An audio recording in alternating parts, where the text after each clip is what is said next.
আমাদের সেনাপ্রধানের আজকে কিছুক্ষণ আগে দেওয়া বক্তব্যকে কেন্দ্র করে নানান মিশ্র প্রতিক্রিয়া তৈরি হয়েছে।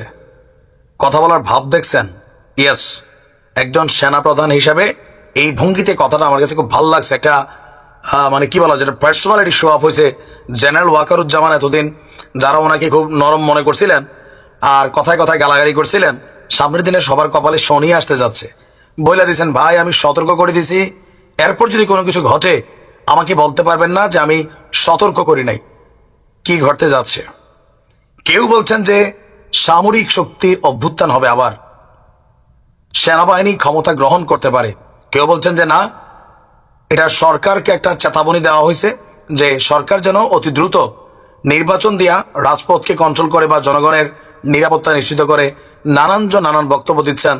রাজনৈতিক দলগুলোকে হুঁশিয়ারি দেওয়া হয়েছে।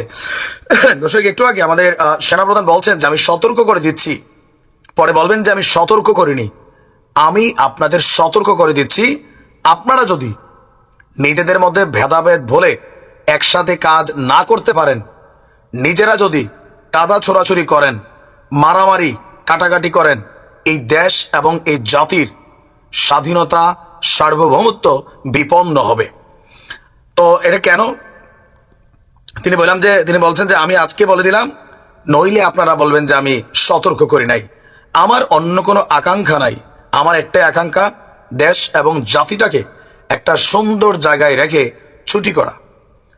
আবার বলছেন যে I had enough last 7-8 months, I had enough, যে গত 7-8 মাস যাবত যা দেখছি এটা এনাফ ইজ এনাফ। আমি চাই দেশ এবং জাতিকে একটা সুন্দর জায়গায় রেখে আমরা সেনানিবাসে ফিরে যাব। আরেকটা জরুরি বিষয় আপনাদের সাথে শেয়ার করি।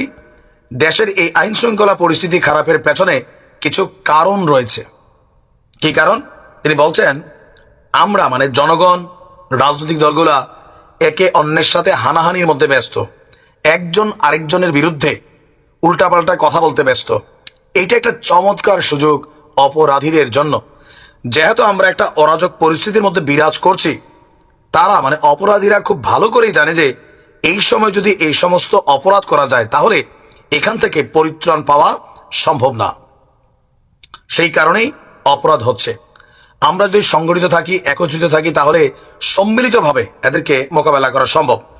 এছাড়াও তিনি police, RAB, BGB, DGFI, NSI বলছেন যে তারাও গুরুত্বপূর্ণ কাজ করছে।